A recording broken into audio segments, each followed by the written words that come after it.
Okay, moving on. Now we're going to be talking about socializing requirements. And when I say socializing, it's it's not a political statement or anything. No, it's just referring to a process or series of discussions that you have individually with your stakeholders to make sure that their concerns are addressed before the walkthrough, and also to gather their support. Let's consider a scenario. Let's say that you gather all your requirements, they're formed, they're transformed, they look great. And then you schedule a walkthrough and you expect all your stakeholders to look at these wonderful requirements and give you a stamp of approval, and you can move on with your life. And then in the middle of your presentation, someone jumps up and says, "Hey, wait a minute, where's this requirement? And where's that requirement? And why is that requirement that I gave you, and I said it was the most important one, here it's prioritized low? I thought I told you..." Okay, well, that doesn't sound like very much fun, does it? I've been through it. It's not fun. And situations like that are hard to recover from. But they can be prevented. And that's what socializing requirements is all about. You're essentially introducing concepts to people individually to essentially address problems and build support ahead of going into a group decision. When do you have to do it? When does it make sense to socialize requirements? I can think of at least three situations. The first is when you have controversial requirements or controversial priorities. This often happens when you can't find a way to fulfill everyone's wishes and dreams. Sometimes in life and sometimes in business analysis, you have to make trade-offs, and the losing party is probably not going to feel very good about it. By discussing the issue beforehand with them, you give them a chance to react emotionally before you get to the walkthrough that they can possibly derail. It's a good idea to look for these controversial requirements beforehand and then make sure it's not going to be ruining your stakeholders' day during the group walkthrough. Another situation is when you have a particularly political environment. All workplaces have politics, and all groups of people have politics, but some have more than others. There is I believe it's a psychological term called stroking, and it's a metaphor, fortunately. But the idea is that by approaching particular stakeholders individually, you convey to them that their opinion is particularly important to you. You don't have to say that, I hope. Instead, you could just say, "Hey, Susan, we're feeling pretty good about the requirements for this project, but I think you guys in operations have kind of a special view into this, and I'd like to run it by you." Statements like that convey respect, and people like to be respected. I've done this countless times before, and it's been done to me as well. It's just part of the process. Whatever helps everyone's business lives run more smoothly is probably a good idea. We've got enough to worry about. Then another situation where I've done this is when the organization has certain unwritten rules to the effect that you have to get people's blessing. I remember at one place I worked, they wouldn't tell you this, but you couldn't get very far, with your requirements unless you ran them by certain people.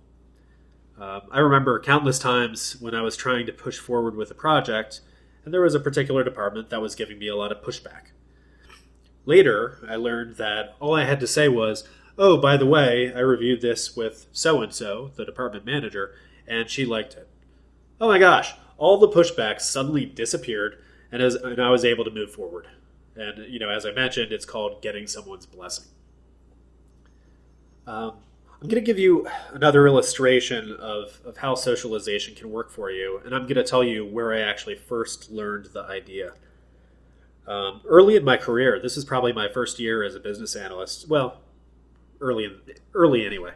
I was both a business analyst and project manager with a major investment bank. Their SDLC included a step in the process where technical designs would be presented to a committee of architects, of really hardcore techies, who would review and critique the designs. You had to have an approval from this committee to move forward with development on large projects. On one of my first projects, I asked my colleague, the manager of the development team, if I could participate with him in the meetings because I wanted to learn how architects judged software designs and that kind of thing. Instead, I learned an important lesson about socializing requirements. So this guy's approach was to pick about 5 different people on the committee with certain specializations. So if our project had new enterprise data being gathered, he would have a pre-review session with the head of the data modeling team. If our project had special user interface requirements, he would review them with the head of the web toolkits team, and so on and so forth. Then, when the time came for the actual review, he would make his presentation and start the question and answer period. Typically, the people he had already socialized his design with, they would remain quiet. Then when other managers asked hard questions of my colleagues, he would give an answer something like, yes, that's something that we were concerned about as well. We spoke with Rajendran, the head of the data modeling team, and gathered his input when making that decision. I think we came to an agreement and it works, but Rajendran, do you have anything to add? Work of art. He acknowledged the feedback, but decided to enlist more senior support. More often than not, the senior person that he had socialized the requirements with beforehand would weigh in even before my colleague got to open his mouth. So what was the result of all this? My colleague's reviews were consistently approved, 100% of the time. He was able to get on with development and deliver his projects on time. I will say, however, that I did witness a lot of his peers going to review without socializing their designs beforehand, and I also witnessed them being rejected in fairly embarrassing ways. So this, points to the importance of socializing your ideas. Just dumping them on your audience is very tough. Approaching challenging stakeholders one by one is often much more effective. Okay, and that's it for socializing requirements. Let's move on to, I think it's our last section of the lecture, which is getting and keeping the approvals. And this should be pretty quick. It's fairly standard to gather written acceptance from your stakeholders on your requirements documents. That is typically done by emailing a copy of the final document to your stakeholders and then asking them to reply with their approvals.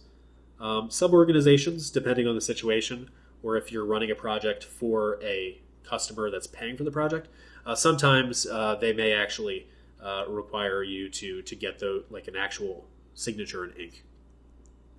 But whatever the case, after you get those approvals, keep them. Store them in a location that is acceptable, that is accessible to the entire project team, along with the final document. Typically, a shared server of some kind, like Microsoft SharePoint or Google Docs or whatever, tends to be the most useful. But your organization will likely have some kind of central repository for approvals, and you should use that. A little bit of advice on these is don't use these approvals as a weapon. What's that mean? You don't want to say to somebody, if they want to change a requirement after they've approved it, you don't want to say, well, wait a minute, you approved it, so that's too bad. It's too late to change it. No, that's just going to cause problems. And you'll lose that battle anyway. No, the reality is that the requirements of the organization change constantly. So if someone wants to change requirements after they've already been approved, well, that's actually a special topic in the next lecture called change control.